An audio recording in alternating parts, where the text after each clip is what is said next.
pledge allegiance to the flag of the United States of America and to the republic for which it stands, one nation, under God, indivisible, with liberty and justice for all. Thank you. Next up is roll call. Dave, do you have any questions regarding attendance? No.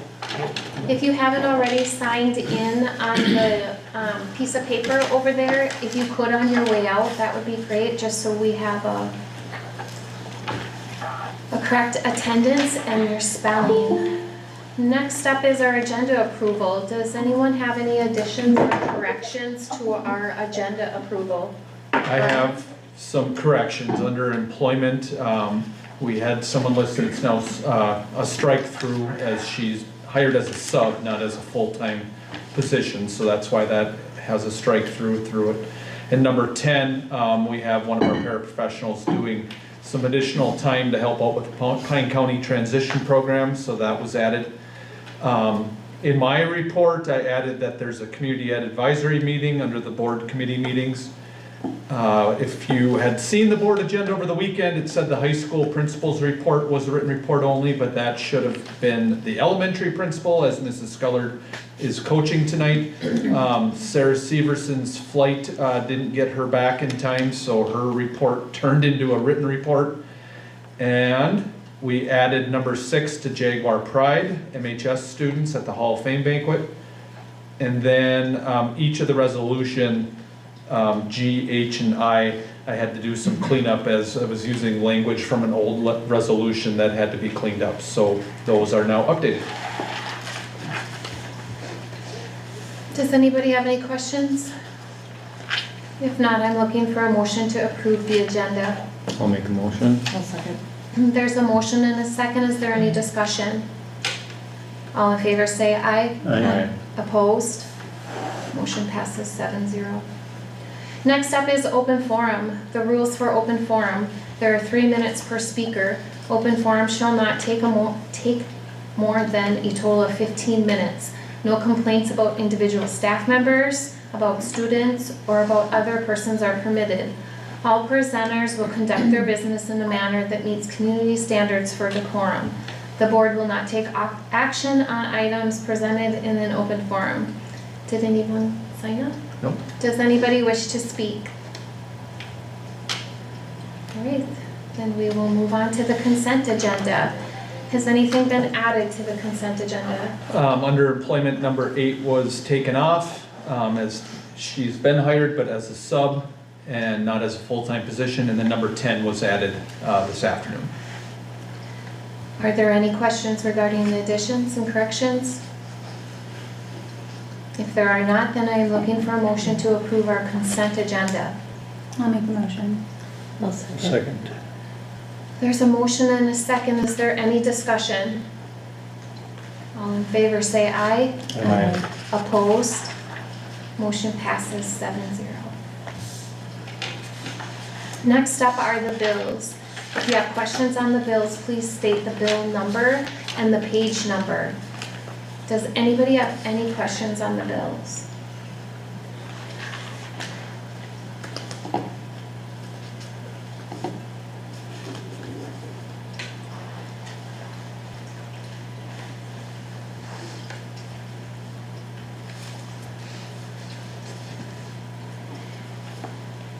If there are no questions on the bills, I am looking for a motion to pay our bills. I'll make the motion. I'll second. There's a motion and a second. Is there any discussion? All in favor say aye. Aye. Opposed? Motion passes 7-0. Next up is the superintendent's report. Mr. Masterson. A lot of meetings coming up. I want to note next Wednesday, which I believe is the 22nd, we are hosting, it's our turn to host the Pine County Leadership Meeting. I'll put details in my update this Friday, but October 22nd, we host that in the community ed spaces at the high school. Like I had said at the beginning of the agenda, under board committee meetings, I did add the Community Education Advisory Committee meeting on October 23rd. And the other one, we have 2 more rounds of negotiations scheduled with the teachers. You can see that's on the 20th of October and the 30th of October. Next, we talked about it briefly last month. We'll talk about it briefly again. Just a reminder that we're going to host the holiday breakfast for our staff the day before holiday break, which is Tuesday, December 23rd. Next month, I will have the official sign up. And typically this is put on by board members in the administration. So please stay tuned to that. The Lions Club are hosting the Halloween party again, which is October 31st at the Community Center in Hinckley from 5 to 7. We'll have MHS students there and administration there to make sure everything goes well. Number 5, I updated, just being that we're a quarter of the way, at least into my year. As superintendent, just updated where I see myself as far as working on the goals that I set at the beginning of the year. So I'd love to take any questions or feedback on that. One of the excitements that we did as an administration team is every teacher's classroom we got into in the first quarter. We plan to do that second, third, and fourth quarter as well. Honestly, highlight getting into those of the school year so far for me, so it was good to see the good things that are happening in the classrooms. And then lastly, we have our first read, and I'll certainly take questions on that, but we have our first read of our Comprehensive Achievement and Civic Readiness Plan. Those of you who've been on the board for a while, that used to be called World's Best Workforce. Not looking for approval on it today, just any questions you may have had. Formal board approval on this will come in November, but we wanted to send update where we are. The biggest things that have changed are our test results have been updated, testing results from last year, so we have updated that, and then tweaked our goals based on how well we did as a school district last year. So we made the goals kind of fit where that data came in. But certainly would take any questions on this that hopefully we can answer tonight, but if not, get you the answers in time to approve this plan next month. But with that, I'll take any questions on anything in this report. Yeah, I do have a question regarding those families who decided to take their students out of the school district and educate them somewhere else. How far are you along with checking in to see why they may have decided to leave our school district? I have gotten through at least end of September. There's now the list has been updated, so I plan to start the next round of calling of people who may not be here now soon. So I've gotten through those through September. Okay, so basically any students who left at the start of the school year, their families have been contacted by you to kind of... At least a message has been left, yeah. A message has been left, Yep. Okay. And you use email or phone calls? Phone call. I made phone calls to everyone unless they were a staff member, which was Okay. only one, but tried to make phone calls. And so all those phone calls were made how long ago? The last time was probably beginning of October, last time I called, Okay. or very end of September. Are you getting any return phone calls or feedback? Not one person has called back who I've left a message for. So anyone in the Hinckley-Finlayson High School, And you would have reached Finlayson out, but you and just Hinckley. think And all 3 buildings, all 3 buildings, no feedback? not for who I've left a message for. Okay. I had shared with the board feedback I had gotten. A lot from this building had gone to East Central, those who didn't leave the district. And most of it was the school district's done nothing wrong. We maybe had an older sibling at East Central, so it was easier on the family. A lot of families moved. A lot of the high school students actually went to Empower Learning Center, so those numbers went up, but our high school numbers went down. No one has brought up cultural issues, calendar issues. Behavior has been brought up by some, not as much as last year, but I'm not getting a lot of feedback. Actually, a lot of families there's nothing wrong, just maybe they already had a family member at these other school districts, or they moved, out of the area. So that would be why they left.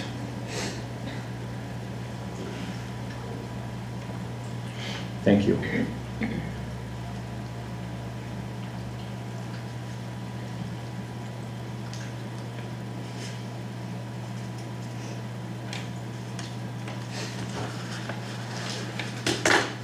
Anybody else have any questions for Mr. Masterson?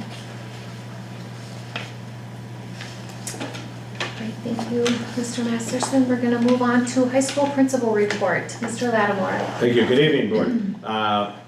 So we're, I'll start with number one, just went through the enrollment numbers there again, kind of showing where we're at. And Mr. Masson said we've 7 have transitioned from last year, it looks like, to the ELC program. Just give you some updates on our school there, which I think is further down in the agenda. The next one is the behavior data. So one of trying to give you month by month data of compared to last year, what was going on. As you look at the September one, so this is my attempt to try and put this together. So our numbers are a little bit higher than last September's. Mainly, a couple reasons for that is the new cell phone policy. Technology violations are being coded, and also the new attendance policy referrals that we're going through. That's part of the process with the county. So a lot of ours are either out of place or technology type violations, so that we're looking at right now. So that's why those numbers are a little bit higher than last September's. But if you look at the next one there, so letter B, that's the kind of one I look at. I'll show you each month. So this is our month by month data based on referrals. So 92% of our students had 0 or 1 referral. MTS kind of wants, the framework for that is 80%. So exceeding that area right now, 7%, 2 to 5 referrals. Again, the MTSS goal is 15%, and then 1%, 6 plus, and that's a 5% goal. So overall, school is functioning very well in terms of the majority of our students are where they're supposed to be, what they're supposed to be doing, when they're supposed to be doing it. So happy with those numbers that we are showing you there. As always, at this board meeting, just sending you the link here that I think you now all have. Just gives you a seat totals for all the classes in the school, whether that be our PSEO students, ITV, our level 3 programs. I mean, there's a wealth of data in there, our study halls and advisories. So one of the things we try to do is keep our advisories smaller, and they have, except for Ms. Hartle says that's a work-based learning. So that advisory, Ms. Hartle does not have an advisory of 41 students. That's a work-based learning deal. So, but yeah, those are the totals we have right now for those. Conferences were held Thursday, Wednesday, and tonight. So we're just finishing up conferences, our fall conferences for tonight in about 45 minutes. I'll have family data for you on that one next month for what we're going. And again, you know, conferences is something that we struggle with at the high school in terms of, you know, how do we get parents in, how do we make it, I don't know, make it so parents want to come in. So that's something that we struggle with all the time. We'll continue to look at that and see if there's ways that we can get some more parents into the buildings. Rachel's challenge, I had to make the correction there. Thank you to the board members for showing me that. Will be here on 11/7, so November 7th they will come in. And Rachel's challenge is with our 10th grade students, so they'll be having a day with that powerful message that goes on that day. So our sophomores will be going through that. Last week we just completed homecoming, so there were activities pretty much every day. We had great student engagement throughout the week. We had great dress-up days. We're well represented by both staff and students, and we were crowned a new staff leader this year. So dethroned Mr. Soren, who held it for many years. So it was a fun week. And then we had the game and the dance on Friday night, and I know the dance was well attended, and it was a great time. So that was a fun night. I'll just show you what I have going on for my dates here, things going on. October 30th already is the end of the first quarter, so we are moving fast right through it. And then we'll have our workshop day on the 31st to end the quarter. Before I take any questions, I'll just turn it over to Mr. Osmus and Ms. Geiger, who are here as our student board members, to give their updates for the from them, and then I'll take questions from you if you have any. So, Okay. you're up. So the first thing we have written down is about homecoming.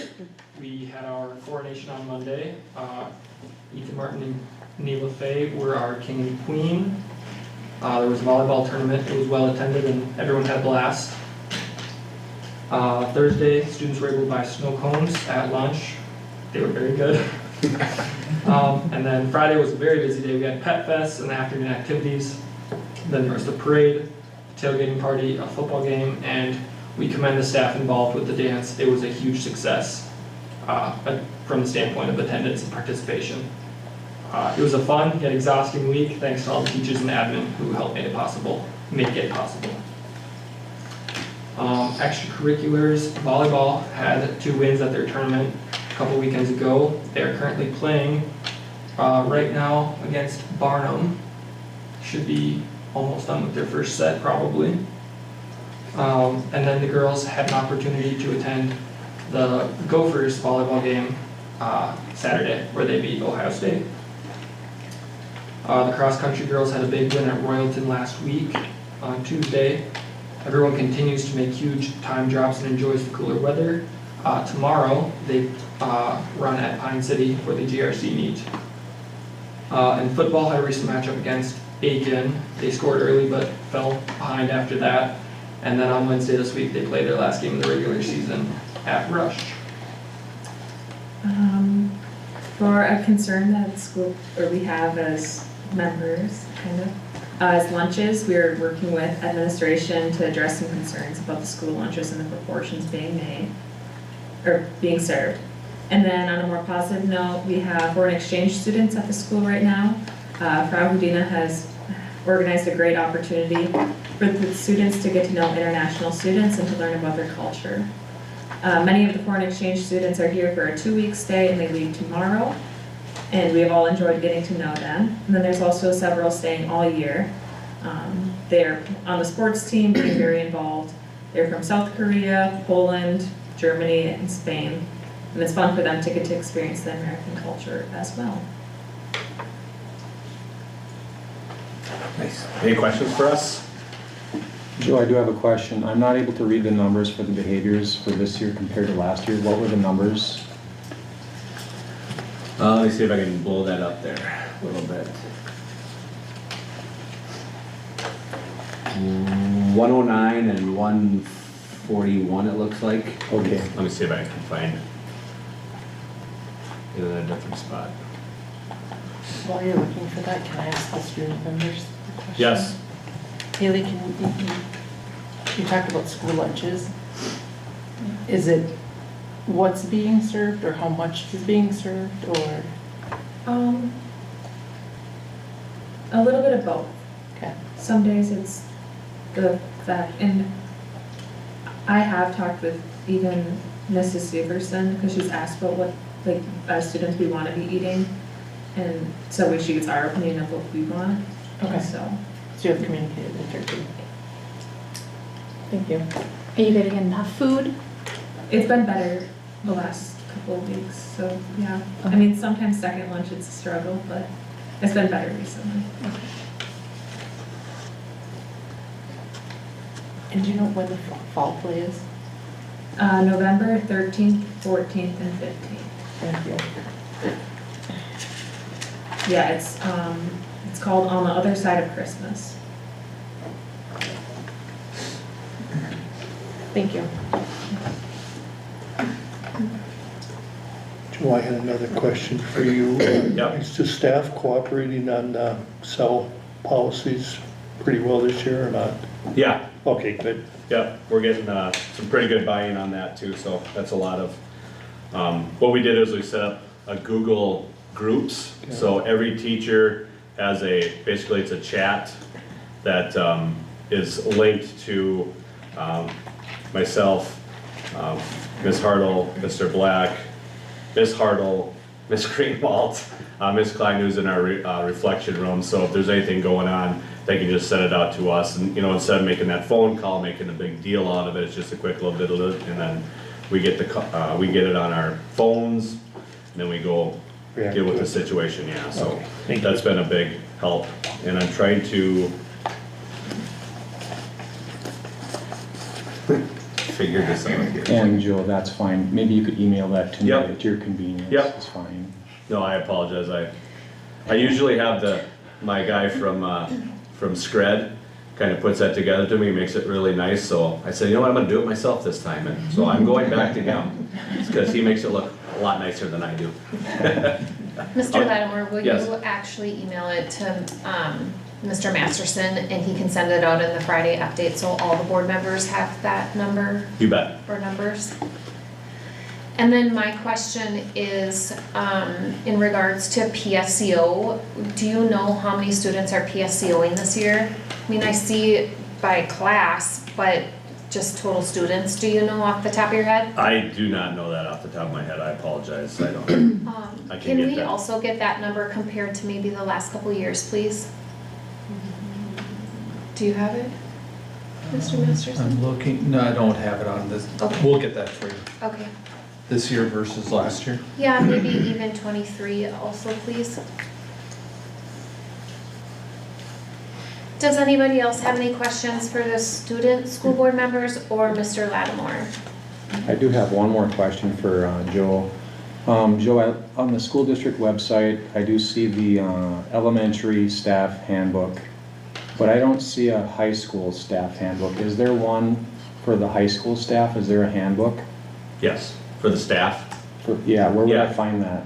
I thought we put it on here. If we didn't, I will work with our staff to get it on. Are you looking at the staff or the student? I'm looking for the staff. Under staff resources. Yep.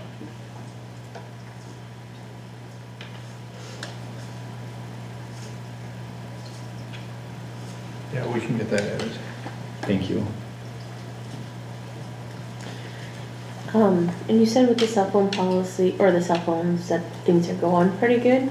Do you plan to do just some random, like, walkthroughs, just to kind of keep that on everybody's radar, you know, versus having a planned visit to a classroom? A lot of times what happens, our teachers are really good too, so if they see it, they let us know, and then we come get it also. If I'm walking by and I see one, we take them. That might be in lunch as well. For the most part, kids have been really receptive to that. I mean, I applaud our students. I was very anxious about this new policy and how it would work, but our students have, a lot of our students have risen to the challenge and been really good with it, so. Could there be tweaks later on, maybe for next year? Yeah, I think there's some things that we can do that, I mean, as you start anything new, right, there's kind of like things you kind of, oh yeah, we probably could have done it that way, done this, so there's some things that we go through, we'll kind of reevaluate and see what it looks like moving forward for next year too, so. Okay. I would say from the student perspective, it's went very well. And yes, the staff do take your phone if you have it even in your back pocket. That's good. I will say that. But for me, it's so nice, like, just to see the student engagement. So like, at lunch, a lot of kids are playing cards, like they'll bring a deck of cards and they'll play like, I don't know, like, I guess like Kings in the Corner, right, something like that. So, the hooligans back here, they've set up some table tennis in the senior lounge. So they've taken some cafeteria tables and put them together and found a expandable net. So they've been getting really good at playing tennis when they have time. And now they've got a smaller one, about, I don't know, about this size, that now they are playing mini table tennis on. So they're just the kind of the student engagement, like with each other, has been very positive to see. And you know, we're not doing this the whole time and not paying attention to those around us. So it's been cool to kind of see how kids behave without phones. So.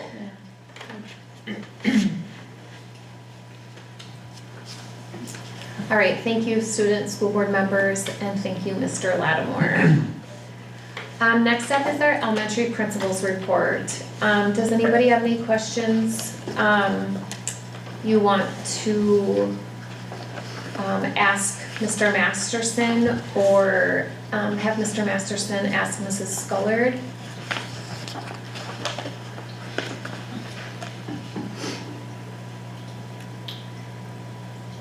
If not, you can think of those and always email both of them, and then the whole board can get them in our Friday update. Food service is also written this month. Does anybody have any questions for Sarah's report that they would like to ask Mr. Masterson?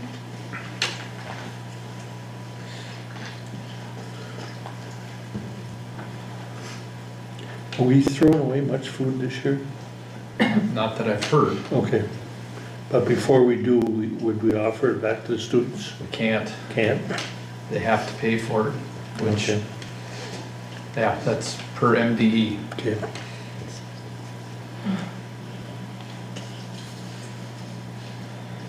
So they're not even allowed like a bread sandwich or anything, like a butter sandwich?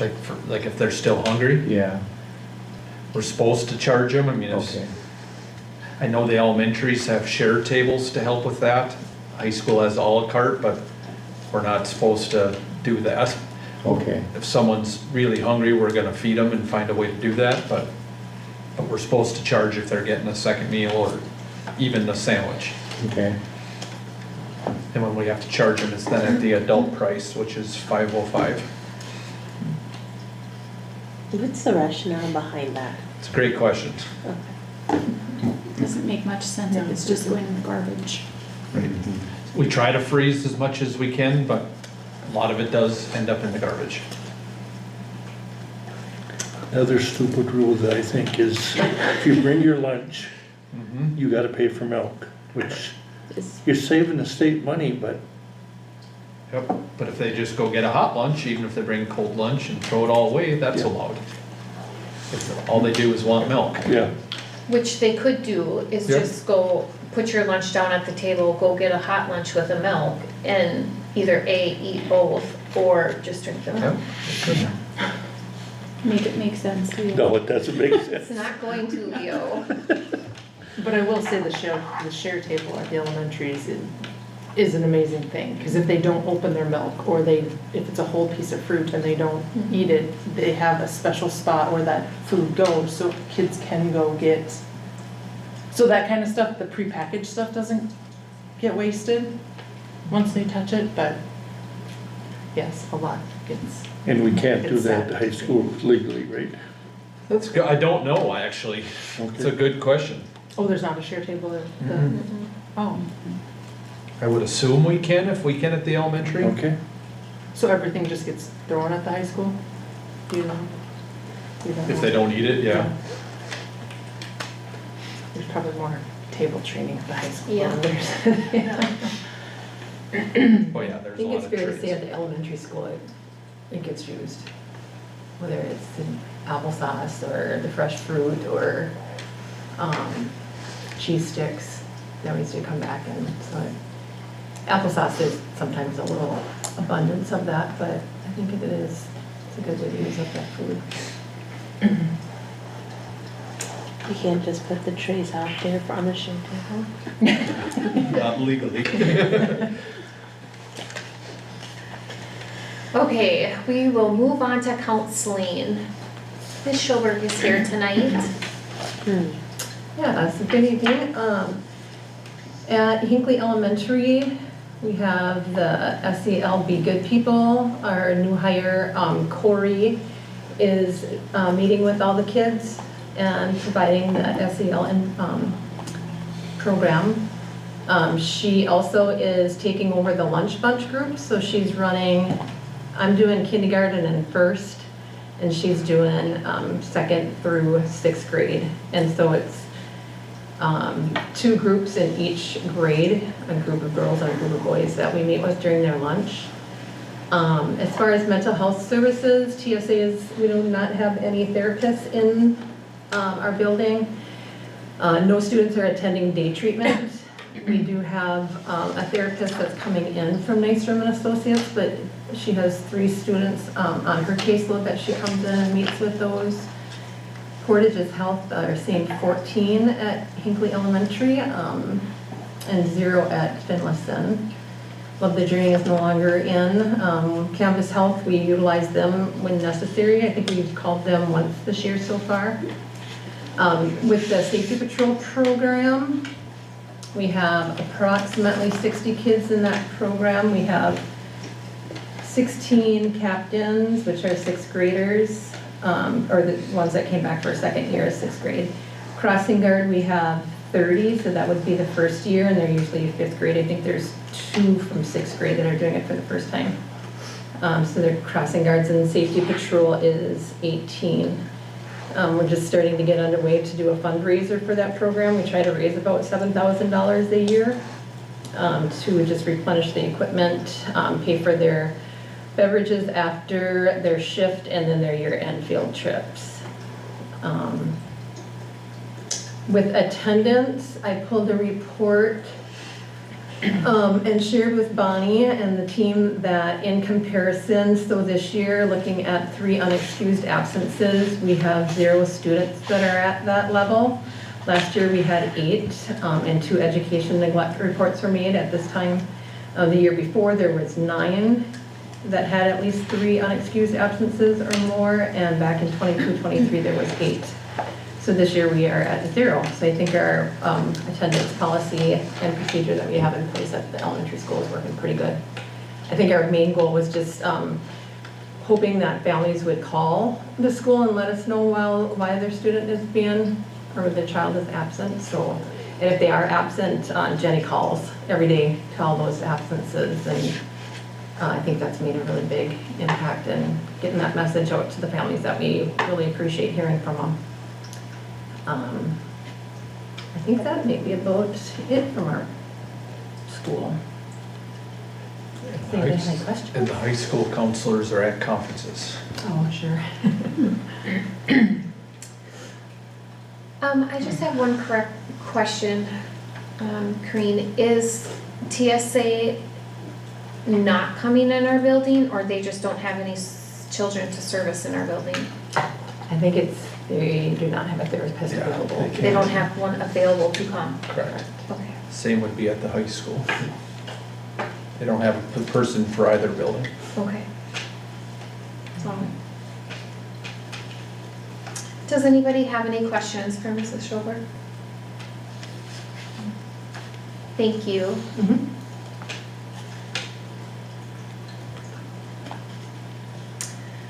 Moving on, we're going to go to board committees. Does anybody wish to present from their committees this past month?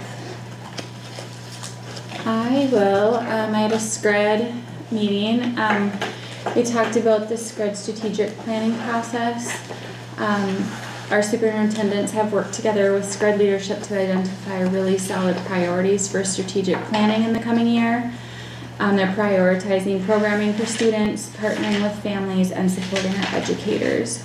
5 of the priority objectives that they identified were to create a bold, unified vision for the future of specialized programming across SCRED, build a robust continuum of behavioral services to serve all students in their least restrictive environment, center families as partners in every aspect of the special education experience, develop a thriving special education workforce that is cared for, capable, and consistent, and to ensure that every student is identified early and supported with high-impact, evidence-based practices. And then also the legislative forum is tomorrow from 5 to 8, and I will be attending that as well. So I had an ECBEC meeting that's all about technology. And they said right now that there's, the hardware's still good, but then in a couple of years that there might need to be some changes and some upgrades, but they just kind of went over what schools are using the ITB and their discussion about broadband. That was kind of the majority of it.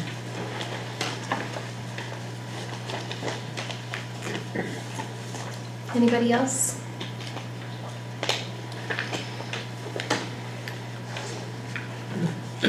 I can report on teaching and learning. Some things that were discussed was the social studies curriculum at the high school is new and it seems to be going well. Remember next year will be, I believe, the first year our juniors are taking civics. They are requiring of our staff some half-day trainings, so I believe Mr. Lattimore will be, and Mr. Horbach will be doing that for the social studies curriculum specifically. At HES, Amplify is going good. The biggest change is some less time in the blocks that they have. They do feel they have good support in the classrooms. The one thing that they asked is they would like to go in and observe some of their fellow teachers that are maybe a little stronger in teaching Amplify for some direction or some helpful help with their own classroom. High school Amplify 7th and 8th grade, 7th graders seem to be motivated and participating. Our 8th graders are verbalizing some frustration within Amplify. They're gonna kind of work through those and keep going with it.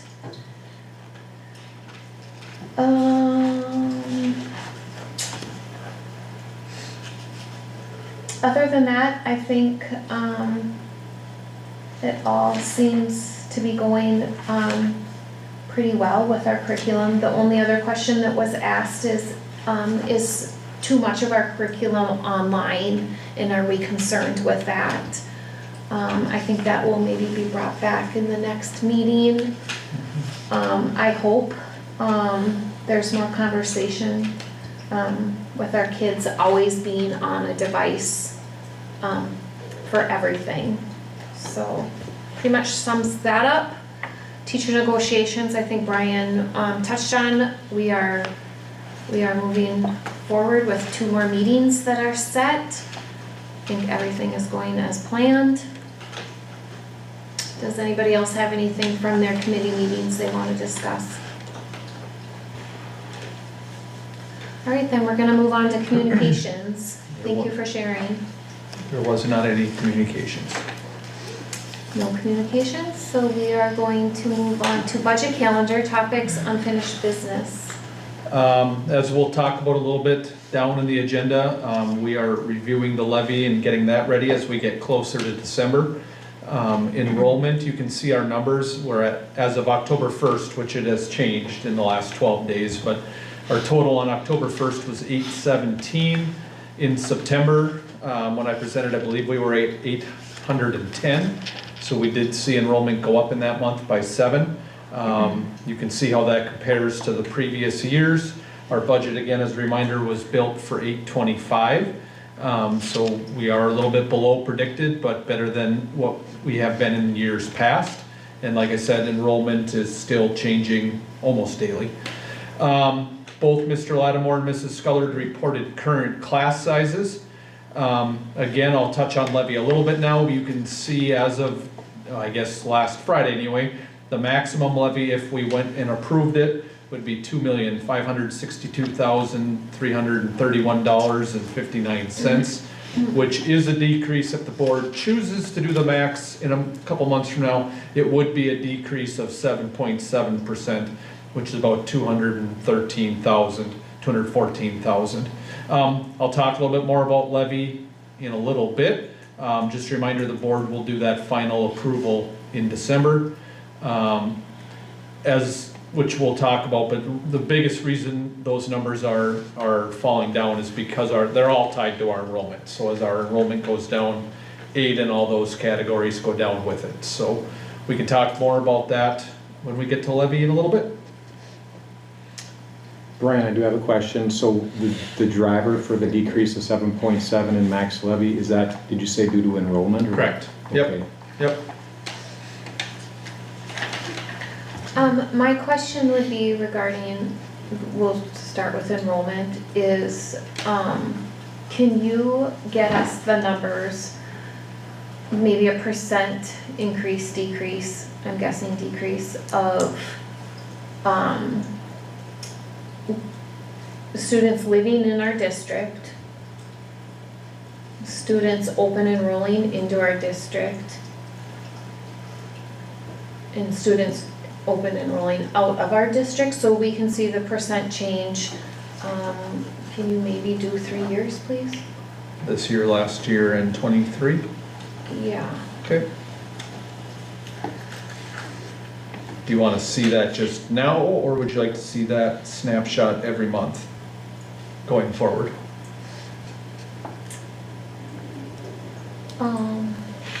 I think just now Okay. and we Okay. can kind of gauge it off the 817. Okay. Mostly because, I just want to know if our community isn't growing, our enrollment isn't going to grow. If we don't have people moving into Hinckley or moving into Finlayson, that number alone isn't going to increase. So I just want to see if where our enrollment isn't or is from the past couple of years. I will work on getting that. And Brian, could I also make a request? Would you be able to just show us where the students are headed, like Morris School District, Pine City, etc.?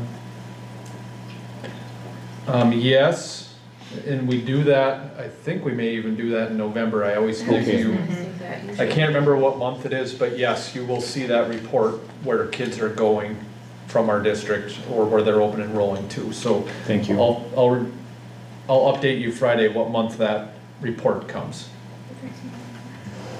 It may be November, And then Does it that tells us include- homeschool too. What was that? yes. It'll tell us homeschool Yes. too. Okay. That's Yeah. what I was gonna ask.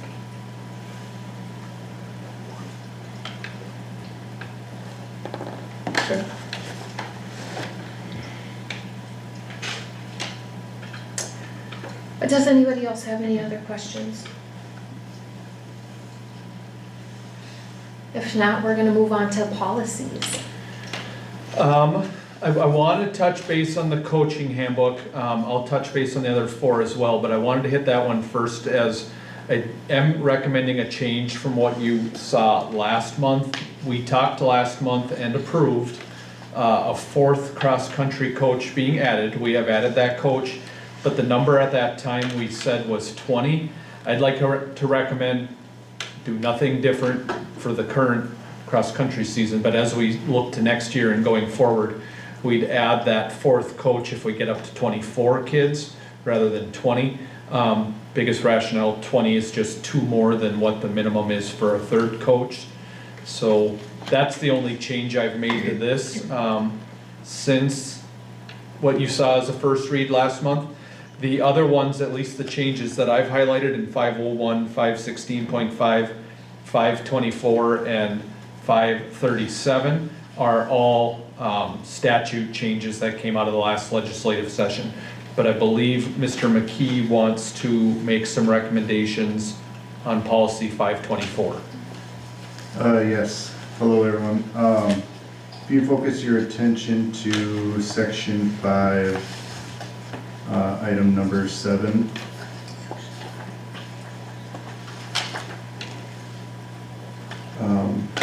The first sentence there, it says users must keep all account information and passwords on file with the designated school district official. I have a couple questions. One, who is the school district official that would be responsible? You and Michelle. All right. If that is the case, I really don't want to have that responsibility to keep everyone's account information, usernames, and passwords. I wouldn't consider that security best practice at all. So my suggestion is either taking that sentence out or maybe revising it and saying something along the lines of users must keep all account information and passwords confidential. Instead of having them stored with the designated official, everybody should keep their account information and passwords protected and confidential.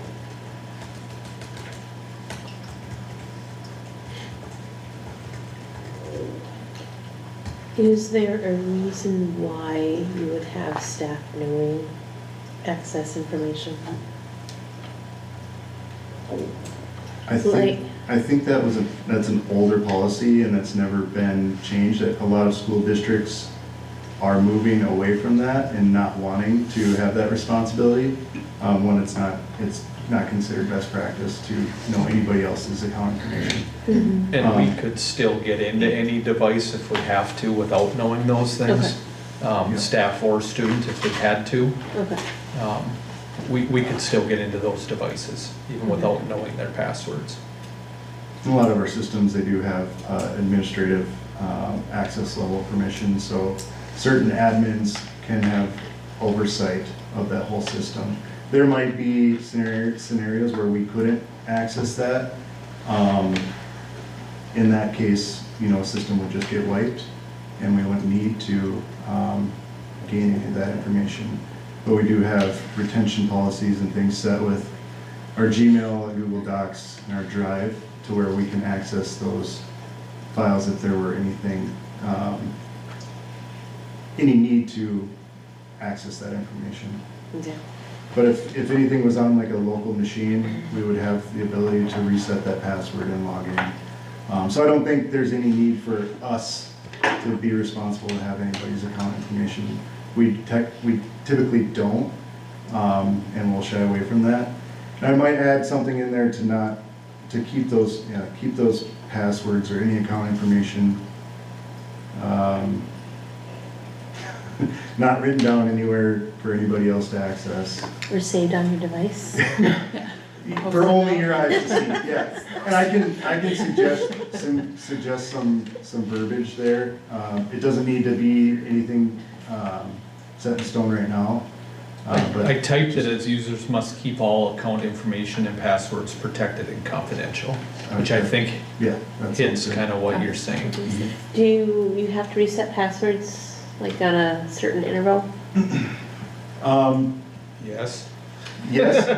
yeah, I heard Yes that, and but no. I mean. So the way I think the trend is going, the more you reset passwords, the more susceptible the passwords are to be written down, thus being compromised. So I think trends are going towards making longer, stronger passwords versus changing your passwords more regularly. Okay. So yes, we do have policies that require password resets, especially in our student information system. But I think a lot of organizations and technology are moving. I want to be careful when I say that, moving away from that and moving more towards stronger, longer password enforcement. Okay. But if the board is recommending or would like to see more password policies implemented, like a regular, like a Google password interval change, that like every 90 days it gets changed. I always forget mine, that's why I was asking. I always have to reset it? Yeah, that's where the concern is, and then you're like, okay, well, I don't want to forget this one, so I'm going to write it down, and you tuck it under the keyboard or something like that, and that's what we don't want. Or you've already used that password. Yeah. Do the students' passwords, I mean, all that information gets reset every school year? Or not necessarily? So, not necessarily. They get reset if there's a reason to suspect that password had been compromised. or Okay, so they're not have been reset at the misused. end or beginning of the school year, they're, No. okay.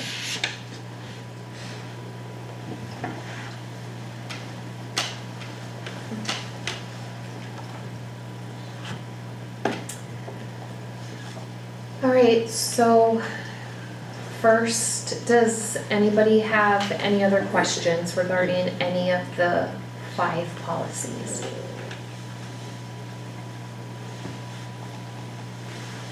Does anybody have any concern not to approve all 5 policies in one?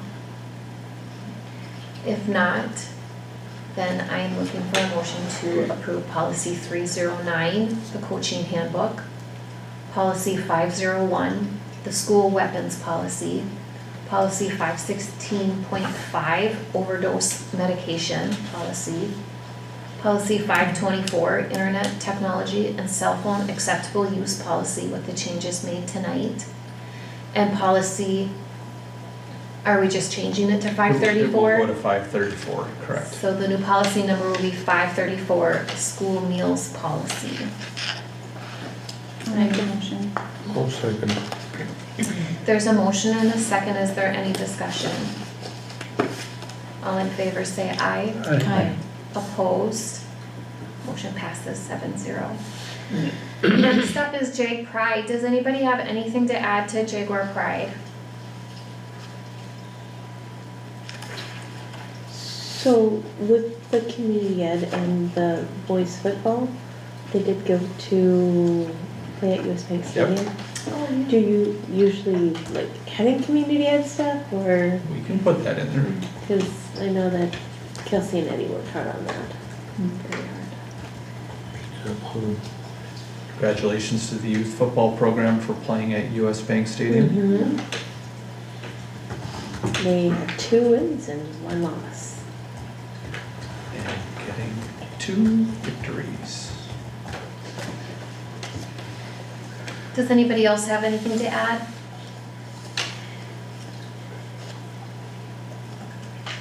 All right, then we are going to go into board education. Just some terminology, especially with one of our counselors here, in case there's any question, just on some of the mental health, trauma, ACEs terminology. You've seen this before, but just trying to keep some of that in front of you, and if you do have questions, Corinne is here to help with some of that, so. But are there any questions on anything we shared or things that we're trying to do to help with some of these areas?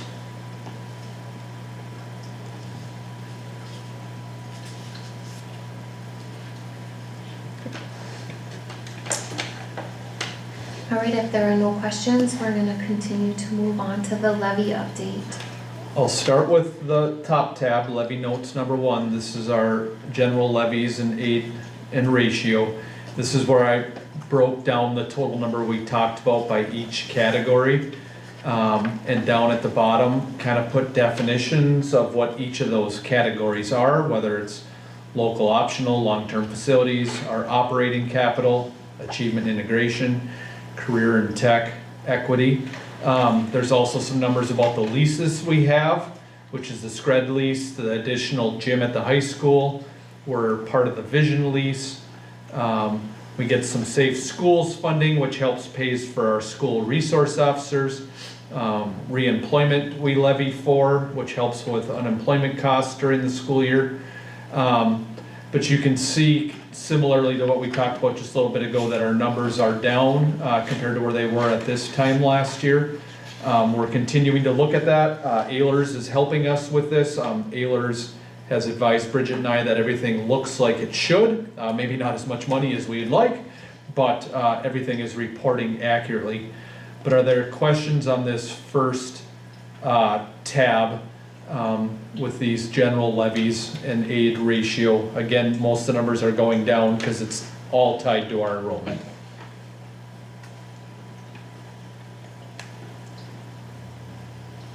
Otherwise, I'll go on to the second one, which is our community education and debt service aid that we get from the state. And you can see where that is, where there's also some home visiting aid and things like that that we get. This is where they make some of the adjustments for maybe what they overpaid us in years past or underpaid us. So that's why when you get down to the debt service and things like that, even on the top, the community education levy, you can see some of those numbers are a negative number. The state every year makes some adjustments based on what our enrollment ended up being versus what they thought, half a year ahead of time. So a lot of this is the adjustments. Again, those numbers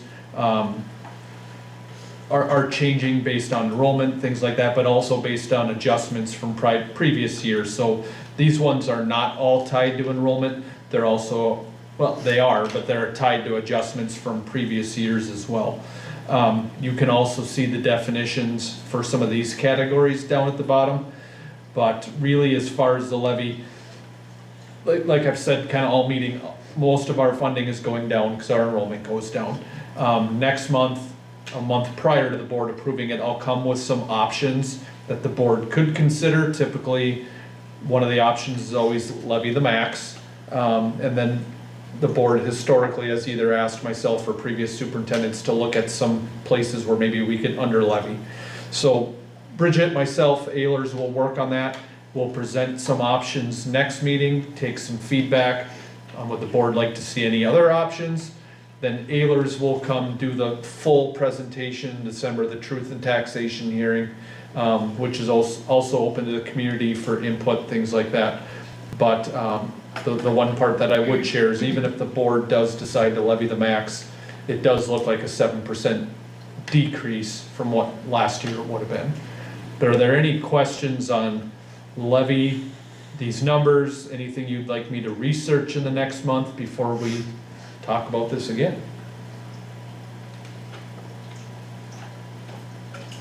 I think in the Ehlers presentation, if I remember correctly, they like to use a tax based on a $100,000 home. 125,000. 125? Yep. Do you think they could bump that up? I think home prices are a little bit higher these days. Maybe say 200,000 or 175. I mean, a little bit higher I think would be more reasonable or realistic. Okay.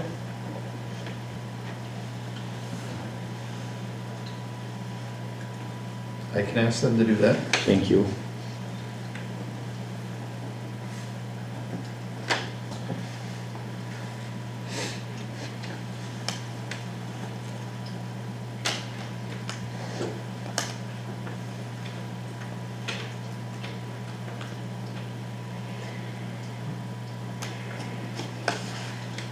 All right, are there any other questions regarding the levy? If not, we will move on to first read of policy 624, online instruction, policy 707, transportation of public school students, policy 709, student transportation safety policy, policy 806, crisis management policy. Does anybody have any questions tonight? I'll just add what I highlighted in each of them is what came out of the last legislative session. So these are all recommendations that came from the last legislation session from MSBA. So I just highlighted what those changes, what those impacts do as far as changes to these policies. So on policy 806 on page 10, it says in there, I'm trying to get down to it, about page 10, number 4. It talks about, oh, now I'm not finding it.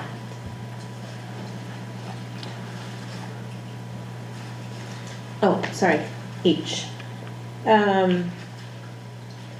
It says board meeting. At a regular scheduled board meeting, a school board of a district that has conducted an active shooter drill must consider the following. 1, the effects of active shooter drills on the safety of students and staff, and 2, the effect of active shooter drills on the mental health and wellness of students and staff. I guess I haven't. And while you're on the board, we probably have not done an active shooter drill. Probably the last time we've done that was, I was still principal at the time, probably 5-7 years ago. So we have not done this. Last time we did bring in Pine County to help run us through that. that, so we haven't done that since, especially those who in the last election cycle got reelected or elected. I think it's something we could bring up at our next safety committee and some of our PD committees if we want to do that again. Especially with the turnover of how many staff we've probably had since then. So we have not done an active shooter training in a while. So that caught my eye, and the only reason why I did is I talked with my aunt in Texas just a week or so ago. And it was really interesting because she had just had a conversation with her grandchildren. One of them, so one is in middle school and the other one is in elementary. And both of those kids had expressed to her how much fear it instilled in them. And that the youngest one in elementary, he actually had a plan in his mind, if there was an active shooter, what he would have done. And it wasn't necessarily following what Not the necessarily school what would the have done. policy is. But he had a plan in his mind about getting out a window and where he would go and everything else. So, and until I had that conversation with her, I never thought about the impact of a drill, what fear that could cause to Yeah. students. So- I mean, I've been through the trainings myself, but I never, and knowing as an adult that this isn't, well, it could happen, but this is just a training, Yeah. but not about what fear it could instill in the Yeah, kids. and 2 years ago, the state put in, so we called those kind of drills code reds. Yeah. That we have to publicize those if we're doing those drills 24 hours in advance, which didn't used to be the case. We do that because of the fear part and also trying to make it, I mean, of course it's gonna be fearful if you hear that, but trying to make the practice seem natural so kids aren't doing something different.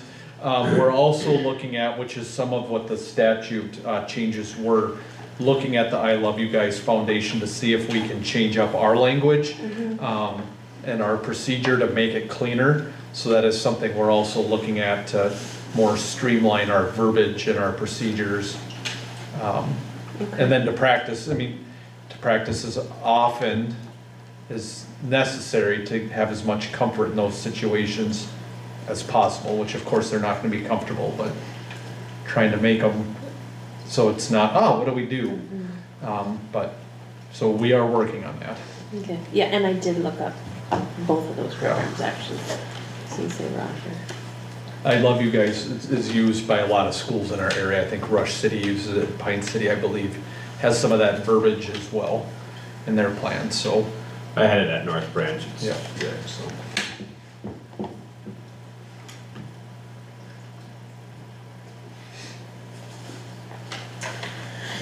Okay. All right, are there any other questions regarding the first read policies?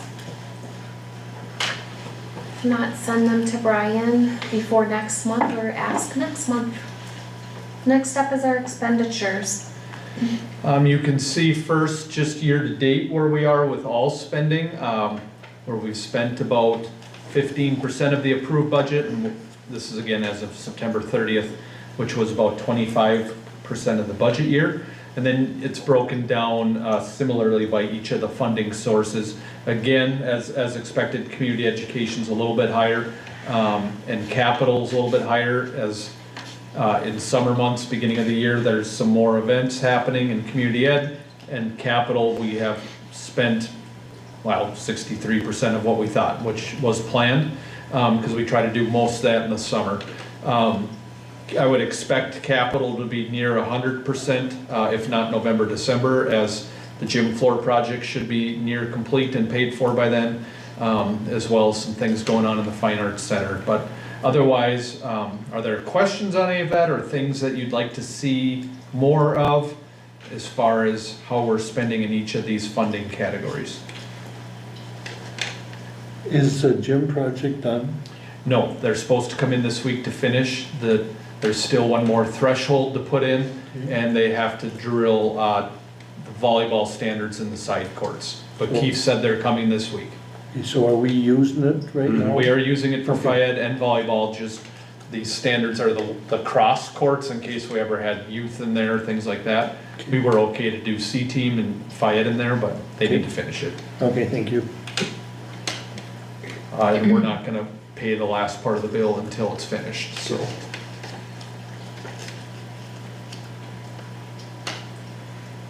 I feel whatever information you feel would be helpful to provide more transparency, that would be great.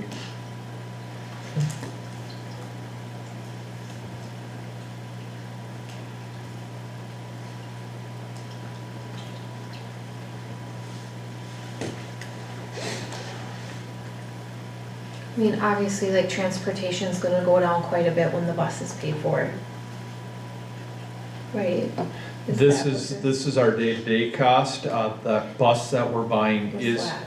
is under the capital, because it's such a big purchase, so that is also something we haven't bought yet, because it hasn't been delivered. So, that will help bring that capital number back up to 100%, or to 100%. But that Fund 3 is just what we've spent on transportation in the month of September, basically. Oh, not the purchase of the bus. Correct, Okay, got correct. it.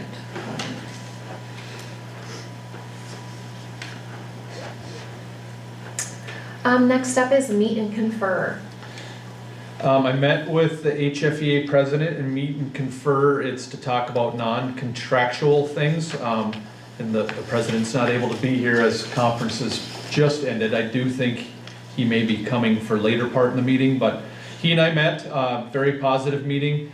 Every meeting I've had with the president this year, it's been positive and we've had good conversation. But some things that were brought up, non-contractual, is just looking at our laptop rollout process for students in the high school, where we've used the English department to help with that a lot the last few years, as every student has English, but just trying to rotate that around per departments.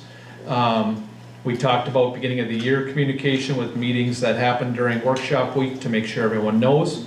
And a request was to get out the workshop agendas maybe sooner. We got it out either the first Friday of August or the early that next week, and there was just a request to try to get even a draft version out end of July, so people can start planning when coaches' meetings are, things like that. Talked about school supply lists, just to make sure those are updated as we go through the summer, especially as staff changes. I believe Mrs. Scullard has those updated at the end of the year, but as staff change or we make things, hiring process changes, those may change, so trying to update that a little sooner before workshop week. Making sure our ADSIS classes have students enrolled from the end of the year to the beginning of the year to look at our intervention lists.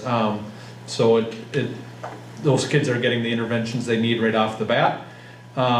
We've talked about number 5 before, and I've talked to Scred about it, trying not to have trainings during the last 2 weeks of August, especially that would pull administration. So the request is to, anything that the administrators need to be at should be done with training by the middle of August, so they can be present when workshop week begins. And then we just talked about scheduling of speakers during workshop week and trying to make that work so it doesn't feel like we're rushing right up to open houses and things like that. And then positive feedback was Mr. Lattimore's addition of the reflection room in the high school, that has been very helpful and a good tool for the teachers to have and the students to go to help combat some of the behaviors we've been seeing. But again, from my perspective, very positive. Communication's been very good, consistent. He and I check in probably almost weekly, and things seem to be going as well as they can. Does anybody have any questions on meet and confer? Yeah, I do have a question. Could you tell me a little bit more about that reflection room? This is the first I've heard about that.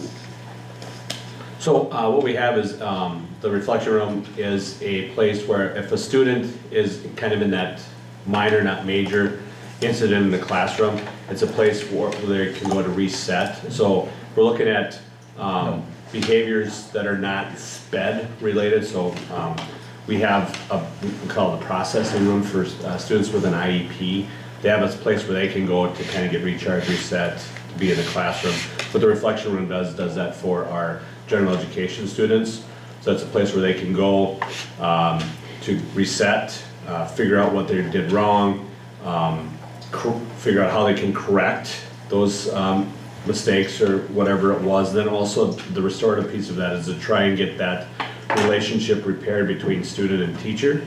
So the process is to have some apologies going on and some conversations with the help of an adult, a mediator, which in this case is Miss Klein, who's in the reflection room. So it's just to help our students who have some issues, need to get reset, and then get them back in the classroom the next day. So, and again, that's this was brought to us by some other districts in Scred have been using it to pretty good success. So we initially started looking at it last year and tried to put it together on the fly last, I think, March, and we just didn't have it fully staffed.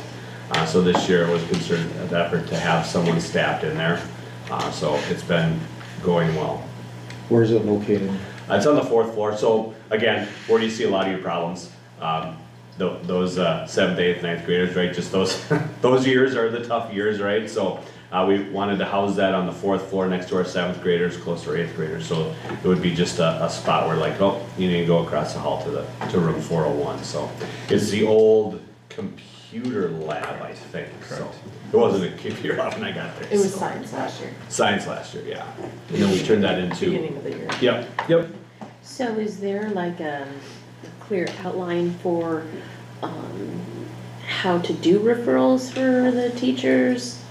You know, Yep. if we're going to the Yep. reflection room? Yeah, so they would So write they- it, and then what we see on our end is, Without so you have the process. public one where like if there's a referral written about what happened in the classroom, then there's a private description, so then what we had to do is have Miss Klein write in the private description there on the referral, okay, so-and-so was in the room, we did this, processing with them, working through getting back into the classroom with the teacher, so there is so then when we go into it, myself or Mr. Black or Miss Hartle, we go in there and say, oh, okay, this has been worked with, they went to the reflection room, and they're working it out that way, so.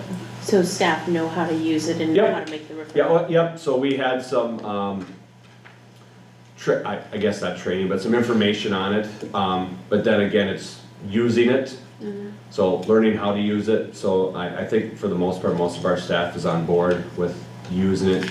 Cause you know, a lot of times, as a former teacher too, you wanna try and handle everything all yourself. And sometimes that becomes a distraction for the rest of the class, and sometimes we all just need a break from each other, so Yeah. it's a good place for them to get in, and then we really wanna focus on that restorative piece of that, okay, what happened, what can we do better, let's make it better, you know, start fresh the So- next day. When you guys went around and went and visited the classrooms, did you go and visit that one too? Yeah, so we had, well, it was from Rush City, the person running that one.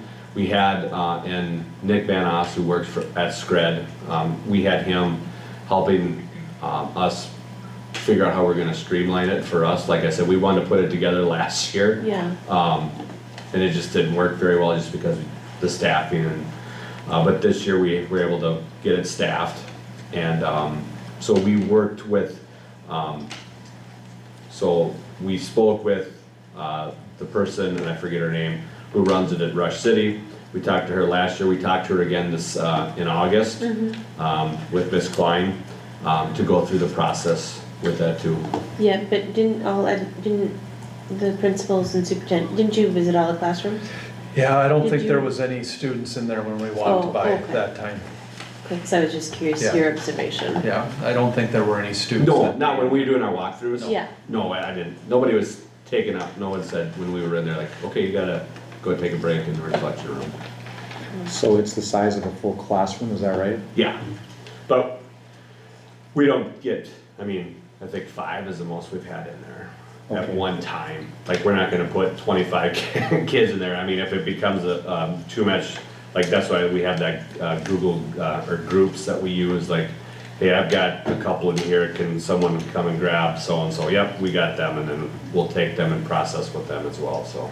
So with our curriculum, we're not short a classroom then, right? No, Okay.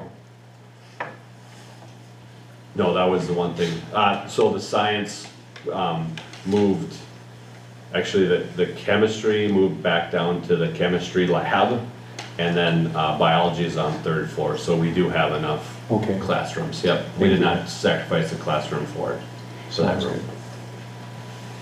But I'm excited about that. It's something that we've been using, and everybody's been getting on board on it, so just, again, because it's kind of that repeated process, right? If we have some of our high flyers like, well, I don't want to go there again, well, what do we need to do not to go there again, right?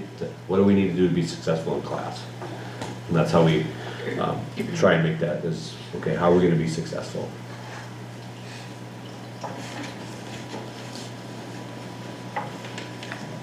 All right, we are going to move on to the first resolution to accept donated funds for the Hinckley field trip. Yep, the first resolution, the donor is the Hinckley-Lions donating to the angling field trip, and they donated, oh, my computer is spinning, I believe it was $500 off the top of my, $500. So looking for approval to accept the donation from the Hinckley-Lions for $500 to help support the angling program. I'll make the motion. One second. There's a motion and a second. Is there any discussion? All in favor say aye. Aye. Opposed? Motion passes 7-0. Next up is a resolution to accept donated funds for purchasing popcorn. Yep, this one also from the Hinckley-Lions in the amount of $1,000. They want to donate funds to help purchase popcorn for our concession stand. So looking for approval to accept those funds from the Hinckley-Lions. I'll make a motion to accept. I'll second. There's a motion and a second. Is there any discussion? All in favor say aye. Aye. Opposed? Motion passes 7-0. The next resolution to accept donated funds is for Mr. Lick's classroom for desks. Yeah, we had an anonymous donor come in and gifted $4,134.60 for Mr. Lick's classroom specifically. It's desks that are on wheels, so a little bit more movable. So looking for approval to accept the $4,134.60 to purchase desks for Mr. Lick's classroom from an anonymous donor. Make that motion. I'll second that. There is a motion and a second. Is there any discussion? All in favor say aye. Aye. Opposed? Motion passes 7-0. Next up is our Minnesota State High School League resolutions. Mandy Hartle has two resolutions that the high school league provides for the board to approve. Minnesota State High School League Form A, she'd like to apply to that to help us obtain additional funding to help with students who cannot afford sports and activities. And Form B allows us to apply for funding. Again, she'd like to get some more traveling AEDs, so we're not sharing in our sports and activities department. We've done that the last couple of years, but she's still looking to get a couple more, so each program would have their own. So I'm looking for approval on High School League Form A and Form B. Now, Form A isn't for a specific amount. They just give a specific amount, or? Correct. I guess I don't know off the top of my head how much they give. Didn't ask Mandy that. But the purpose is to help kids who cannot afford extracurricular participation. Okay. Are we gonna put in our name? Yes. After you guys approve, I will update that. Is there any other questions on the Minnesota State High School League resolutions? Not, I'm looking for a motion to approve. I'll make the motion. I'll second. There's a motion and a second. Is there any discussion? All in favor say aye. Aye. Opposed? Motion passes 7-0. I think right now, we will take a small break. If we need to get up and stretch our legs or use the restroom, no. The owl will stay on, just so you know during this. The staff members on their way from conferences, so I would assume they should be here momentarily.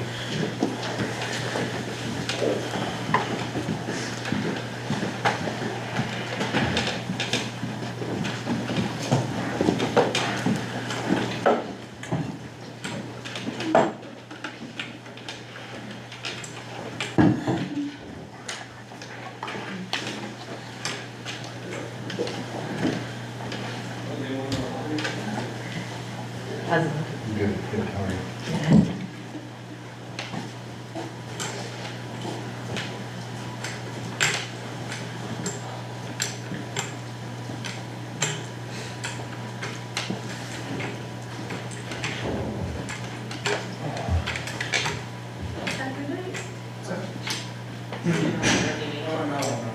Mike, I would assume he's here in the next couple minutes.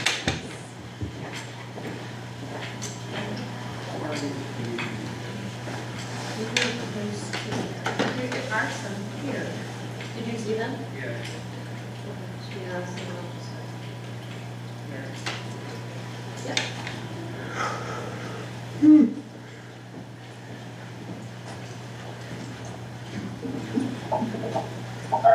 Can you hear me? I can hear you. Okay. I do have a, Hear both of the conversation. So I think I'll be good to go, but if I can't, I'll let you know. okay, sounds good.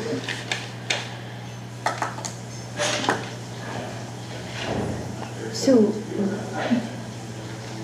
I was,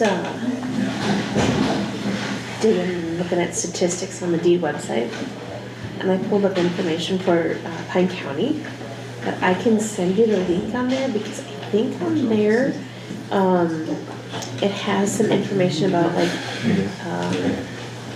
kind of what the median house Okay.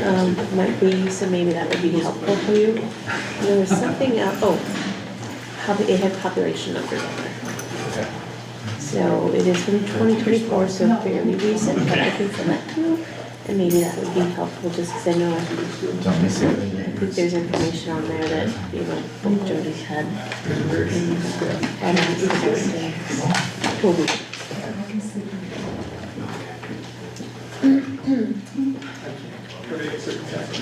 Mr. Richter, they're just taking a quick bathroom break. Sure.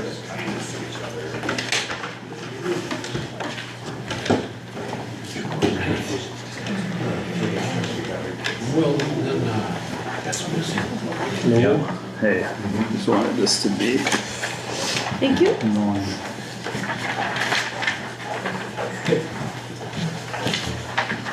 Just waiting for Thank you. I'm really bad at finding things out. Usually make my suits come get it.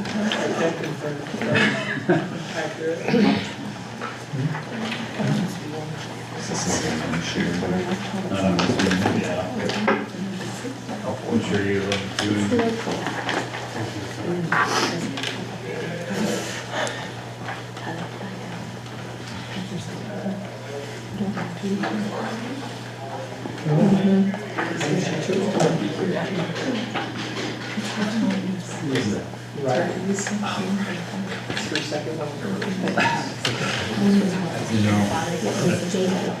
It's not any names that we have. Yes. You gotta be good. Is the heat on? No. No, it's not, the server's not working, so you couldn't control it. That's true. I'm very comfortable.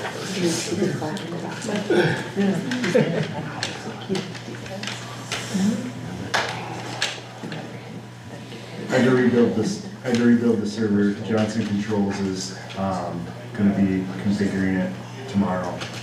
We should be done with it by the end of the day. That server ended up crashing, so the original HVAC server. Yeah. And it's not winter. Yep, good thing it's not winter. Good thing it's not quite winter yet. Come on.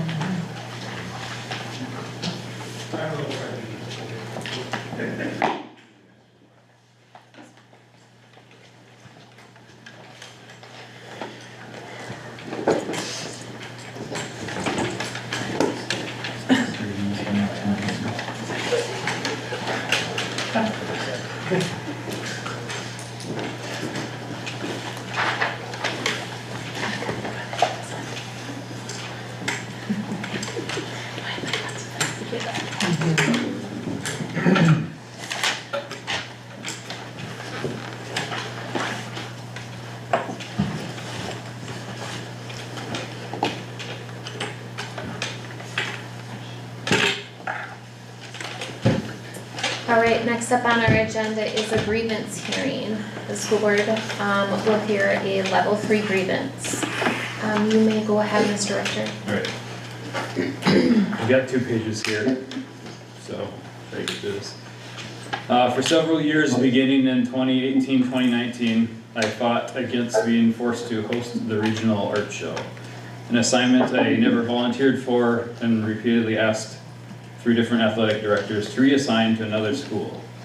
Each year I made it clear that as a full-time teacher and a coach, working 60 to 70 hours a week, I simply did not have the capacity to plan and run this event, especially when other regional art teachers who are not coaches had the time and resources to do so. Hinckley doesn't even own the display boards necessary to host the event. We had to arrange to borrow them from other schools.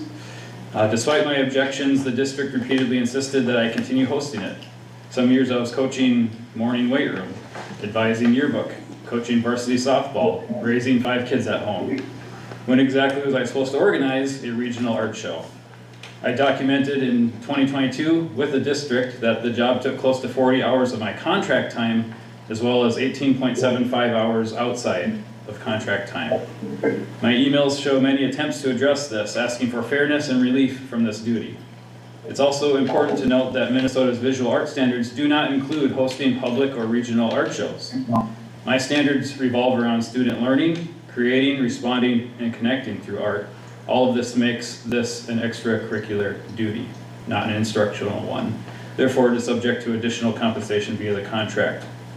When the district decided to make this a permanent assignment, Superintendent Prater in 2022 approved payment for my time, formally recognizing that the work was outside my contracted duties.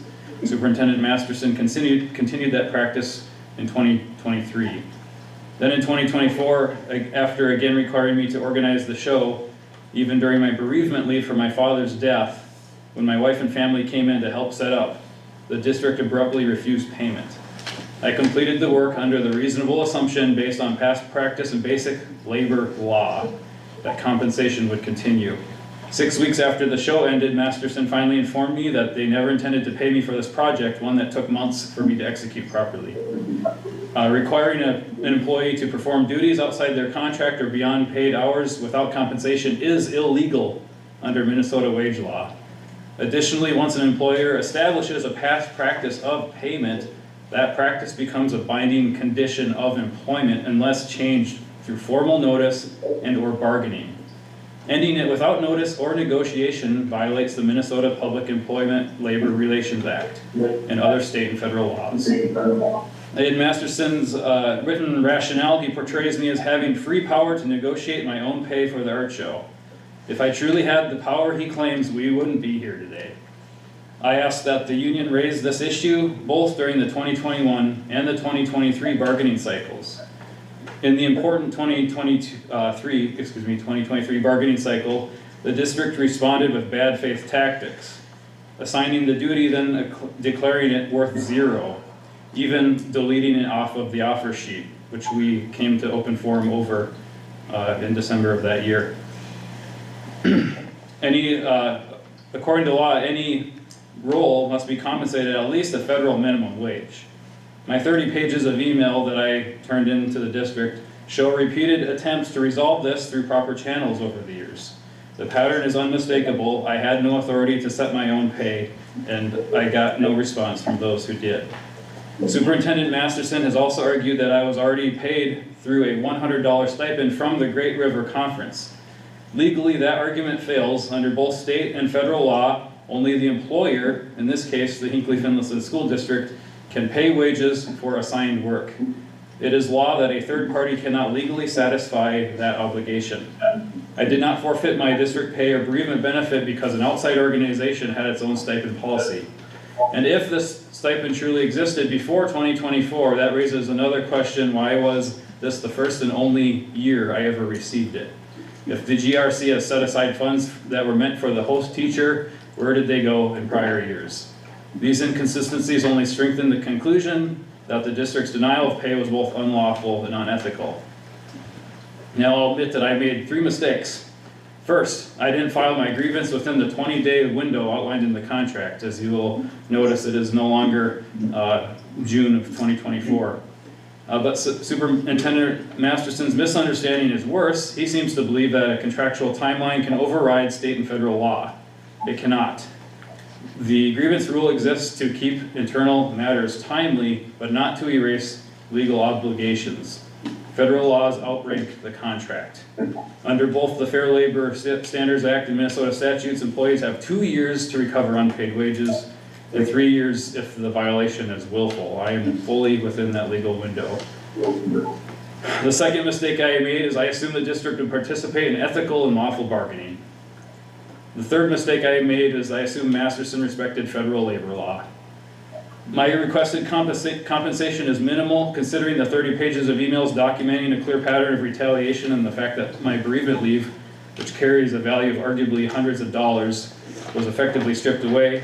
I could have sought far more in damages. Instead, I asked for only the exact payment formula that the district itself agreed and honored to me twice before. In my last meeting with Superintendent Masterson, I offered an opportunity to resolve this informally before further escalation. My understanding is that the grievance process no longer allows that type of adjustment, but my willingness to bargain a fair resolution was stated for the record. Moving forward, if the board denies this grievance, the next steps will cost the district time and money.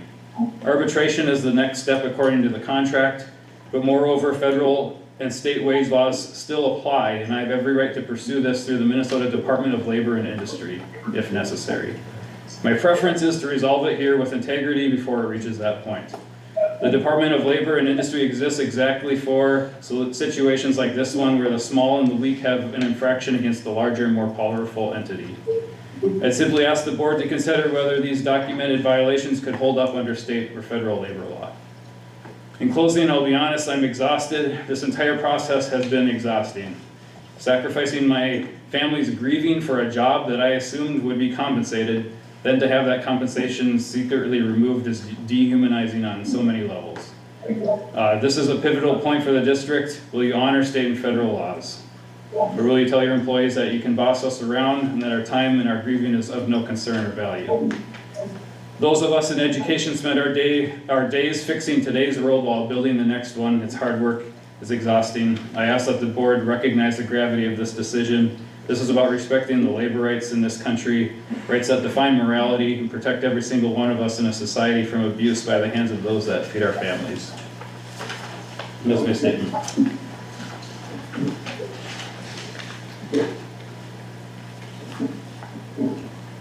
Does anybody have any questions for Mr. Richter? I do, Eric. You had reached out to me August 21st of 2024 via social media asking if we could meet together. Yeah. I had asked you in that message what it entailed. And you said, and I'm just going to quote you if that's fine. You said, honestly, I just need to vent. I am not really looking for any action or follow-up. I just need to get it out there and hope that we can treat our employees with a little more humanity in the future. So I don't really need you to be an expert on anything or dig your heels in on any topics. I just need to talk it out and hopefully put it on the radar that people can and have been treated this way around here. Then you and I did meet in person on August 29th, and I had brought to you some options. You could either write a letter to the board, you could come to open forum, or you could ask a board member to add it to the agenda so that we could talk about it. And you stuck to that stance during that in-person meeting as well, that you did not want to pursue anything. You just wanted to get it out there. You wanted your frustrations heard. And so you asked me to not do anything further with it. So I guess my question now is why 13 months later,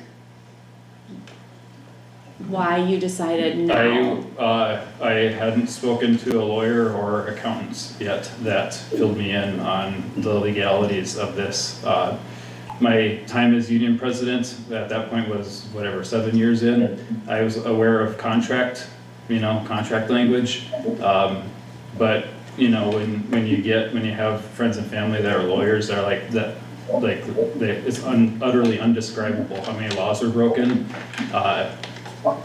Knowing that I had time, a 3-year window in this case, to file this with the state, that's my answer. Unfortunately, I didn't go to law school as of August or September of 2024, when it would have been the right window to file it.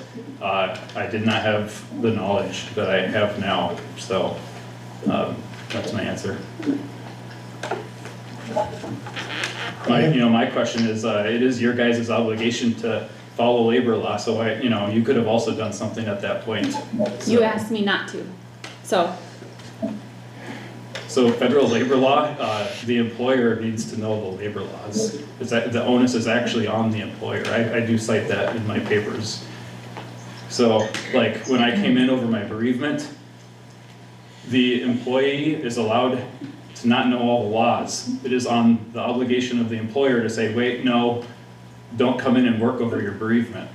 Like that's just part of running a business, So legally speaking, the onus is on the employer in that situation. So, me reporting it to you in August or September of 2024 puts as much responsibility on you as it did on me at that point legally, so. Interesting. Leo, did you have a question? Yes, I did. In the update we got or whatever, you come up with a figure of like $875, I believe, for 18 3/4 hours. And that's based on your teaching salary, is that correct? The two payments that I got were $851, and what the district office at that time did was they agreed that it took me 18.75 hours to do the job outside of contract time. At that point, whatever my salary was that school year, when you divide up my salary with the district by the hours that were contracted to work, they took my hourly figure times the 18.75. But that's different than when an extracurricular coach makes by a huge amount, right? Well, I was perfectly willing to negotiate that in 21 and 2023, but the district kept giving me this. So, yeah, by hour it's more, but Substantially more, right? the two rates that the district will go with, I believe one is $35 an hour. That's a curriculum rate. I'd have to double check it's 33 or 35 an hour. And then the other figure that the district will sometimes go with in certain other situations is my true hourly rate. And so if you want to go with 35 an hour, I'd be open to that, because that's like the basement, that's the lower level for our contract. I'd go with that, but the district paid me my higher level, like that's what they agreed to in 2022 and 2023. So that's why I cited that. Okay, my issue is that I don't think any of our coaches are getting that much an hour. I don't think they're getting close to that. Okay. That's just, I don't have any facts to prove it, but Any teacher that's where I'm at on the salary scale, that's what they get for teaching. for teaching I agree, Yeah. but not coaching or I extra. agree with your point. Okay, Coaches don't thank you. make that much money per hour. But that's what the district agreed to Okay. for 2 years. Does anybody else have any questions? Eric, when you got payment from Superintendent Prater regarding your work with previous art show, Yeah. what was the hour, what did that come out to for the hourly rate on that? I need a calculator, but I'm guessing, what's 851 divided by 18.75?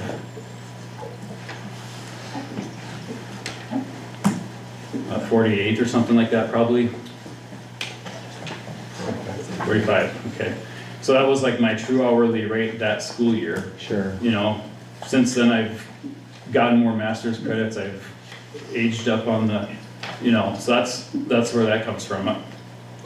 I'm not even married to that number. I'm just giving the same rationale that the district gave me in 2022, so.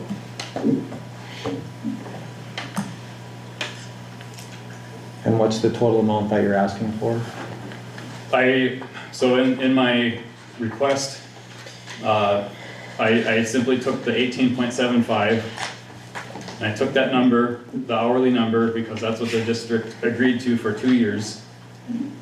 I updated it to a higher dollar figure because that was my best calculation on what my hourly rate is at this point in time.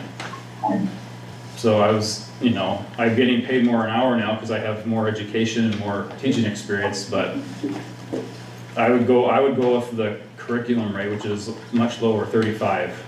You know, I don't care. It's not necessarily about that. What does the teacher's contract call for? Is there anything in the contract from the last 2 years about getting paid? Like I'm whatever, I'm like year 17 in my career. And then I have masters plus 30, so like it's hard to explain that. When we attempted to bargain for this, we looked at similar positions, similar advisors that maybe put in 40 hours on the clock, 20 hours outside of the clock. It's like you try your best to make a comparison, but it's really hard to find another position in the district that's necessarily the same. So then it gets into, and this is bargaining tactics, gets into, well, how much time do you put outside the job? So there's a lot of ways you can decide to pay someone. But is it in the contract? Teacher's contract? The art show? Yes. No. Okay. That's what I mean when I explain that for 2 bargaining cycles, we offered it to the district and the district refused to participate in bargaining. Basically, the district said the position was worth 0, even though they were literally agreeing that it was worth 18.75 hours. So if I go work at McDonald's for 18.75 hours, I mean, what was that, $300? So I should have been offered in return at least $300 to do that job. I guess I don't understand, if it's not in the contract, how can you expect to get paid? Don't we have to honor the contract? Did you guys sign? So I got compensated for 2 years to do the job. Right, but it's a new contract. By federal labor law establishes a practice. And so if an employer is going to take a wage away, even if it's not in the master agreement, the employer has to notify in writing, or they have to bargain it, and they did neither. That's the problem here. So yeah, it's not in the contract, but federal law, you have to either notify me that I'm not getting paid before I do the 4 months of work, or you have to bargain for it. The district tried to do neither. Eric, since previous to the 2024 incident, or previous to the 2024 art show, in what 2022 Prater gave you an amount that was your teaching hourly wage? Yeah. What would that figure be for 2024? That's a good question. It'd probably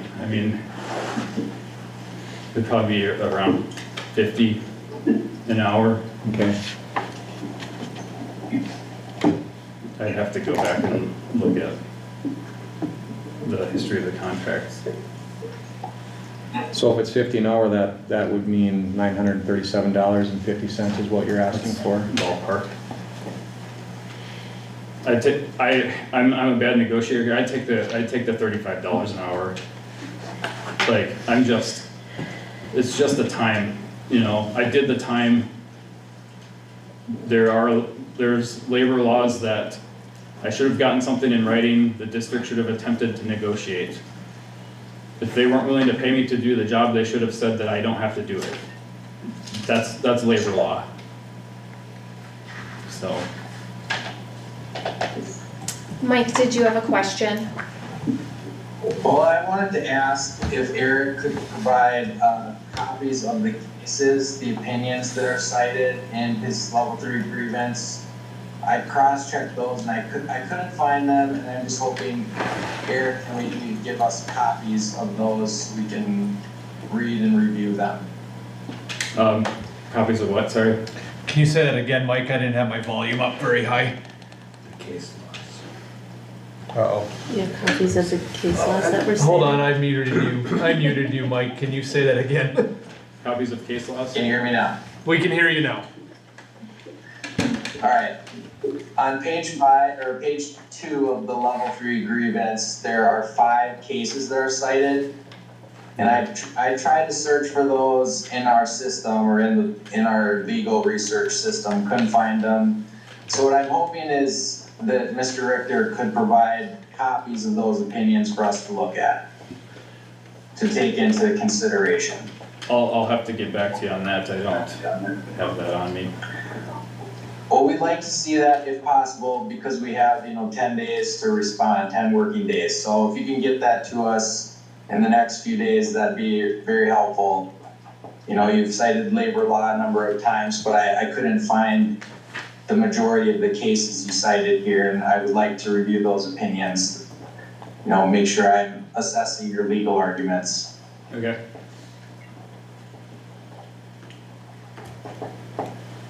Did anybody else have any questions? The person on the laptop, that's the school's attorney, is that correct? That is correct. Okay.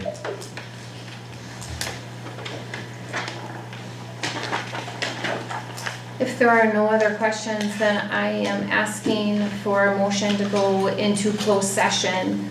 The next item on the agenda is going to be a closed session. The Minnesota Open Meeting Law, Minnesota Statute, Section 13D.05, Subdivision 3B, allows the school board to close a meeting to engage in attorney-client privilege discussions. The board seeks to meet with its attorney to obtain confidential legal advice relating to a pending grievance against the district. There is a need for absolute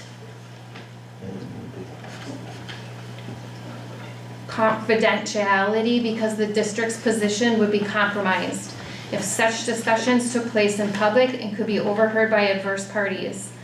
It is the district's best interest for the board to obtain legal advice in a confidential setting to maintain the attorney-client privilege. I will hereby entertain a motion to close the meeting pursuant to the attorney-client privilege. I'll move that. I'll second. There's a motion and a second. Is there any questions? All in favor say aye. Aye. Opposed? The meeting will now go into closed session.